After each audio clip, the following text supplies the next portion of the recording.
Is the UK closing off work visas? Are students planning to study in the UK going to be impacted? Are dependents no longer going to be allowed in the UK? Is the graduate visa or the PSW going to be scrapped? These are some of the big questions I'll be answering today because there's a lot going on around UK immigration at the moment. I'm Ashika, and on this channel we discuss moving to the UK or pretty much any other country to either work or study. Today though, we're focusing on the UK. Don't forget to hit that subscribe button if you haven't already, and with that, let's dive in. So earlier last week, the autumn statement was presented, and something they track every single year during this statement is net migration. For those of you who don't have a background, net migration is basically the difference between the people who entered the country and the people who left the country. In December 2022, the net migration was 745,000, which basically means 745,000 people came into the UK last year. And the increase was largely due to the people who moved into the UK to work either in the health sector or the social care sector. Now, this is a huge challenge because the country can't really sustain these many people because it puts a strain on the resources, the public resources like healthcare, education, transport, just to name a few. To give you an example, if you want to go to an orthopedist in the UK through the NHS, you have to wait 2 months. If you need to get an ENT appointment, you need to wait 2 months. And this is simply because the UK doesn't have enough healthcare professionals to cope with the number of people that are coming into the system. So it's obvious that for a while now, the government has been looking to reduce net migration in the country. And it was actually in 2019 that the government promised to bring down net migration to 250,000 by the time the next election happened, which happens to be next year. So you can understand why this is such a huge talking point right now for the government. And because this is such a huge ongoing problem, it's actually reviewed multiple times in the year, and earlier in the year the government decided that it would no longer allow international students to come into the country along with their dependents from Jan 2024 unless they met certain specific criteria. So come Jan 2024, unless you're studying certain postgraduate courses, you won't be allowed to bring dependents in just so that they can cut net migration. Now the challenge with that is it doesn't look like it's going to help so much. So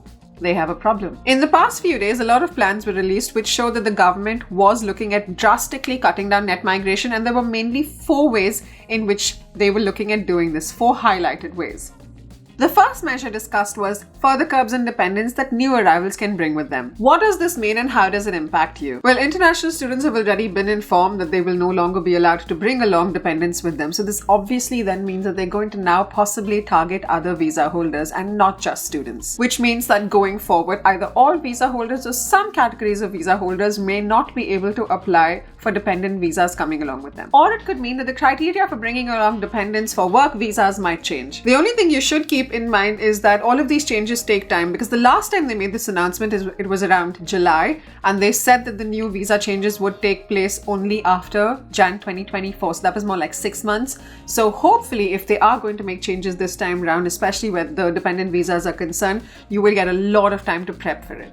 Another measure you should expect, which pretty much everyone in the government is expecting at this point, is a raise in the minimum salary threshold to apply for a work visa. At the moment, the minimum salary requirement in order to be eligible for a work visa in the UK is 26,000, but they're looking to move this to 40,000. So basically, unless the job that offers you sponsorship offers you more than 40,000 in salary, you will not be eligible to apply for a skilled worker visa. Now, the challenge with this is that the median earnings in the UK in 2023 were 34,963, which puts this above the average pay of the UK, which obviously then means it's not going to be the easiest thing to land that job with sponsorship. Yes, of course, a lot of roles do offer a higher salary, but considering that I post job videos every month, I do have a basic understanding of how much most jobs offer.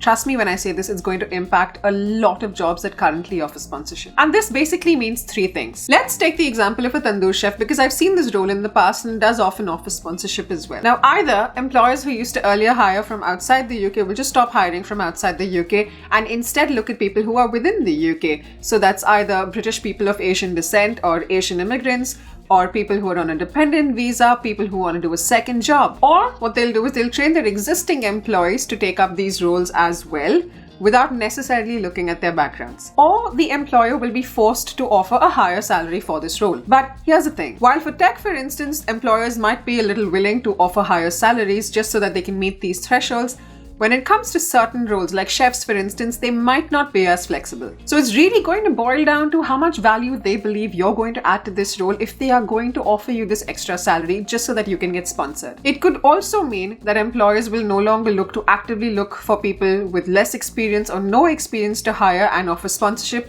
because to be honest, it wouldn't really be too easy to justify why you're paying $40,000 for an entry-level role. Now this is interesting. The Shadow Home Secretary Yvette Cooper also said that they may change the current rules that allow employers to pay migrant workers 20% less than the annual salary threshold of $26,200 for roles on the shortage occupation list.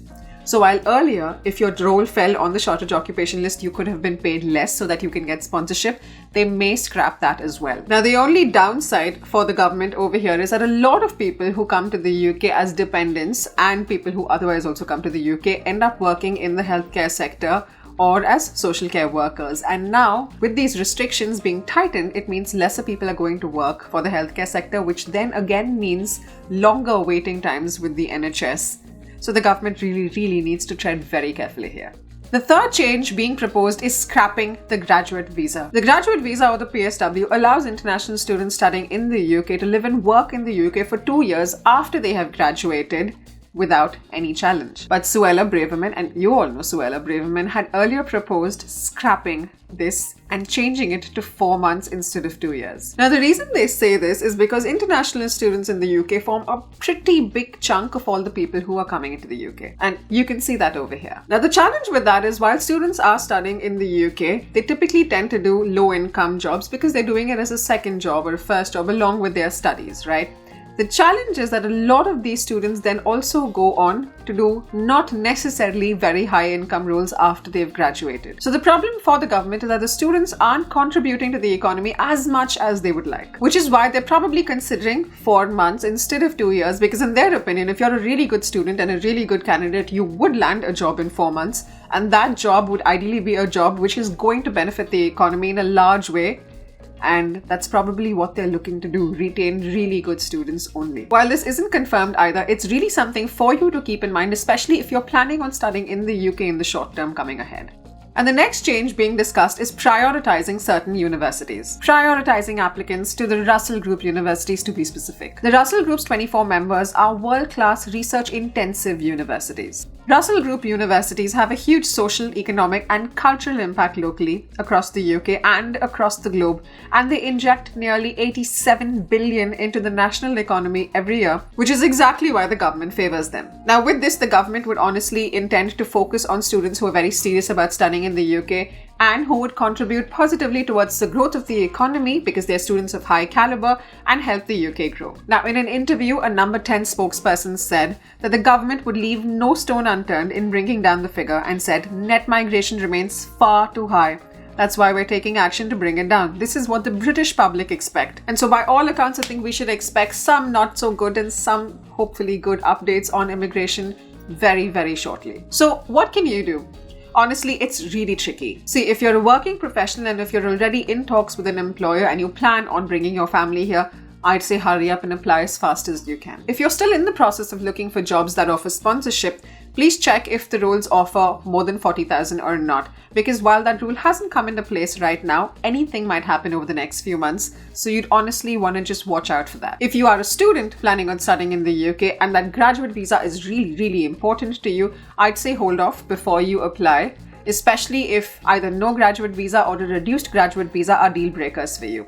Or apply ASAP before the rules change. Because most often, if you've applied for your visa and you've received your visa before these rules come in, it doesn't really apply to you. Apart from that, all you can do is wait and pray. And as soon as the news is out, I'll update you right here. I hope this video was helpful to you, and give it a thumbs up if it was and share it with your friends. Hopefully, my next video has better news. Thanks for watching.